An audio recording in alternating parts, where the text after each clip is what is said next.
Hey everyone, it's Kenji. We're gonna make a Kentucky hot brown. So the hot brown is an open-faced sandwich from the Brown Hotel in Louisville, which has been around since the 1920s. Not sure exactly when the sandwich was invented, but you know, essentially it's one of those sandwiches that was invented to appease a hungry late night crowd who had probably been drinking too much bourbon. It's great. You know, we're doing this with leftover Thanksgiving turkey. This is a classic leftover Thanksgiving dish in my household, or in this case, a classic leftover pre-Thanksgiving turkey tasting dish. Anyhow, we start with a couple of slices of bread. I'm using shokupan. You can use, you know, I believe in the Brown Hotel these days they use Texas toast, but you want something nice and thick. So I got the thick cut shokupan.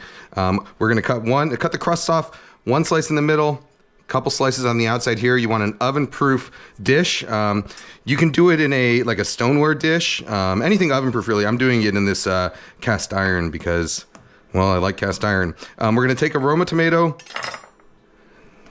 cut out a couple quarters here, and we're gonna tuck those in to the sides here. All right, and then I got my leftover turkey here. What we want to do is get some nice sort of thick slices out of the middle. So I'm gonna, this is turkey breast. I'm gonna get maybe like a, you know, like a half-inch slice here. And we're gonna take a couple of those.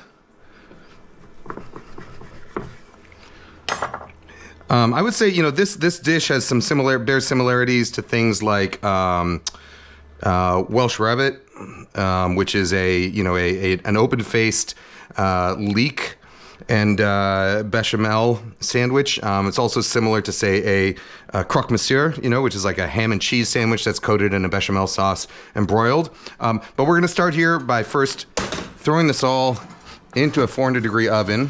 I've also got this bacon, thick cut bacon, 2 slices of it. I'm going to start this off in the oven as well. So that's going right in there. We're baking at 400 degrees, baking the bacon. And next we're gonna start making our bechamel. So to make our bechamel, very classic sauce. Well, we're starting with the bechamel. We're gonna turn it into what's called a Mornay. You know, so a Mornay sauce is just a bechamel that has cheese added to it. You know, so if you've ever made like a mac and cheese casserole, with where you started with a roux, added milk, and then melted cheese into it. Know it or not, you were making a Mornay sauce. All right, so we're gonna start with a couple tablespoons of butter.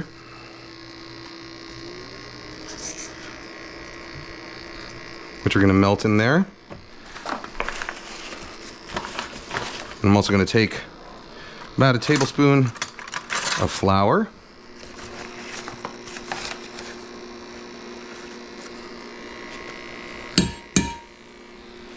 Add that to our butter. And we're making a blonde roux, so we're not looking to add any color to that flour. You know, we're not making a gumbo here. We want the flour, the sort of the rawness of the flour to be cooked out, but we don't really want any color to creep into there. You know, so just about that is okay. And then while a classic bechamel will be made with milk, at the Brown Hotel they make theirs with heavy cream. So to that 2 tablespoons of butter, 1 tablespoon of flour, I'm gonna add a cup of cold heavy cream. It's important you wanna add it cold because that will actually prevent the bechamel from clumping. You know, the reason the reason the roux clumps when you make a sauce like this, when you make a bechamel or a velouté, is because you get those little bits of sort of flour and fat. And if you have a sort of clump of that already, and it cooks too quickly, the outside of it will gelatinize and you'll be left where the inside is sort of impenetrable, and so the liquid doesn't make it to the inside. Whereas if you add cold cream or cold milk or cold stock or whatever you're using to make your flour and butter thickened sauce, it cools everything down, so you're able to sort of whisk it and break up those pieces. Oops. And I'm also able to get my power to shut off. I think I just blew a circuit breaker. Forgot I can't do a the convection oven and the burner at the same time. But you know what? Our bechamel actually got hot enough. I'm gonna finish it with the cheese and then I'll go reset the circuit breaker. and get that oven going again. All right, so I'm gonna grate some Pecorino Romano cheese here. If you want, you could put some nutmeg into this bechamel. That's a very sort of common addition to a bechamel, but you don't have to.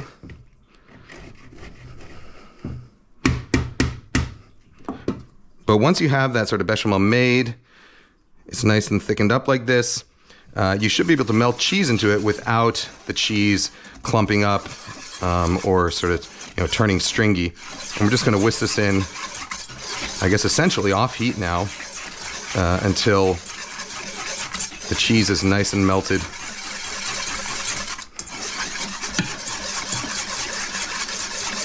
So it's quite a thick Mornay sauce. And we want that because we want this to sort of form a nice sort of blankety, nice thick blanket on the other ingredients before we put it in and broil it until it's bubbly and brown. Let's season that with some salt and pepper. Save the rest of our cheese for later.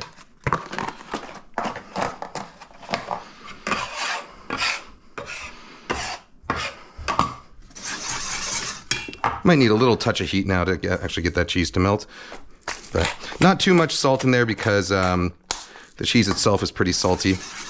All right, I'm gonna go reset my circuit breaker, get this sauce smooth by just heating it up a tiny bit while whisking, and then I will let that the bread and tomatoes and bacon finish off in the oven. It's gonna be in there for probably about 10 to 15 minutes or so. We want the bread to start to sort of toast. We want the bacon to be about half cooked, and we want that turkey to be heated through.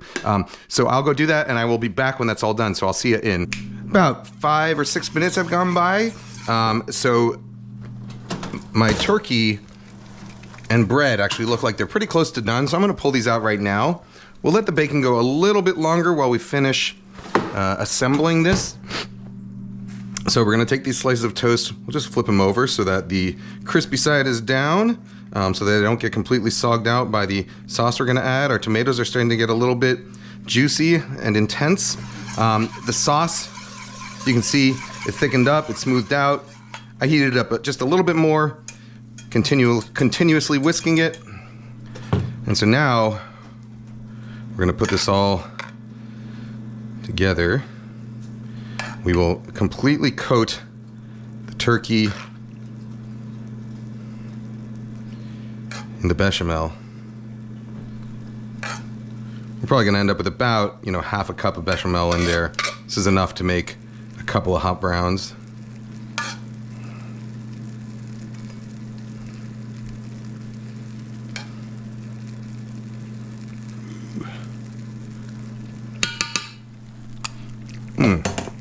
Delicious.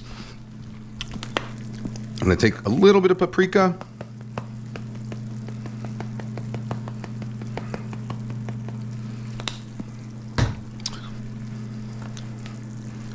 And then we're just gonna wait for that bacon to get to the point where it's not fully cooked, but it's starting to sort of brown and crisp up. I think we have a couple minutes left on that.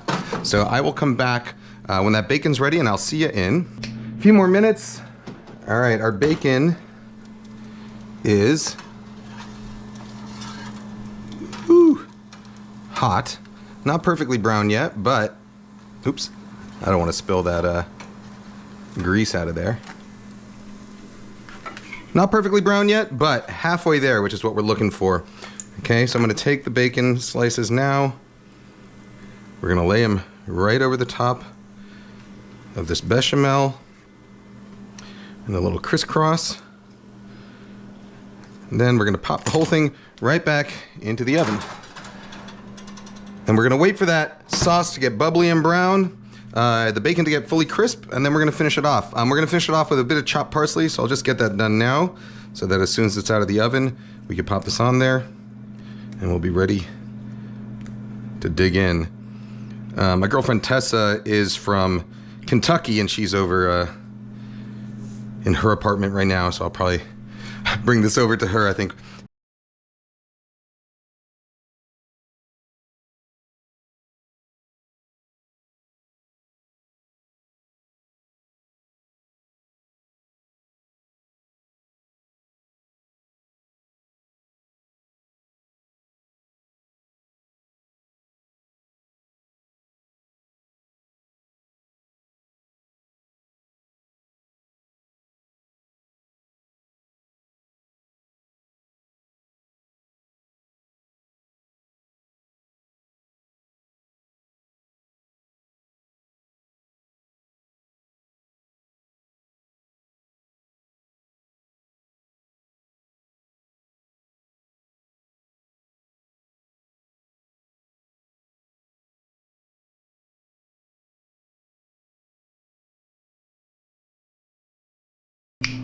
All right, a few more minutes. Let's see where we're at. Ooh, we are hot. We are brown. We are bubbly. All right, so what I'm gonna do now is I'm gonna place this on the folded portion of the towel, and then we'll wrap this right around the handle. That way people know that it's hot, and if they accidentally reach out for that handle, they will not burn their hands at the table. I'm gonna finish it off with just a little bit more grated pecorino sprinkled on top for some fresh pecorino flavor. We'll do a little bit of parsley. By the way, this dish, you know, it is traditionally made with turkey. You can do it with roast turkey like this. You could also, you know, go to the deli counter and ask them to cut you like a thick slice, you know, like a half-inch slice of turkey on the deli slicer. If you don't have roast turkey done, you can buy it at the deli. You could also do this with ham or country ham, which is not uncommon. But that is the finished dish. It's really simple, actually. The number, you know, the number of ingredients that go in there. A little bit of technique goes into it, but not a ton. Let's see how this all comes together.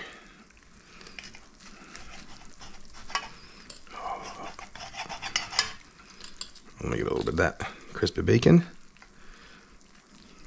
All right, so we got some turkey, we got some bread, we got our Mornay sauce. The bread's nice and brown on the bottom. I'm gonna burn the heck out of my mouth, I know, but all in the name of science, right?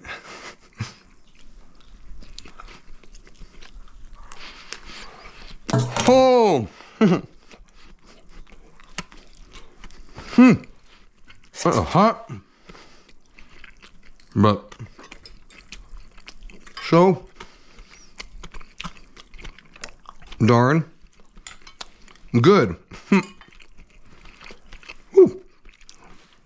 Easily one of the best ways to use up leftover turkey.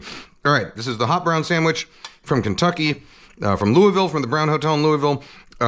My girlfriend, Tessa, who is from Kentucky, is over in her apartment, so I'm going to bring these, the rest of this to her and see whether she appreciates it or gets mad that I made something that she has to eat in the middle of the afternoon. All right, guys, gals, non-binary pals, see you later.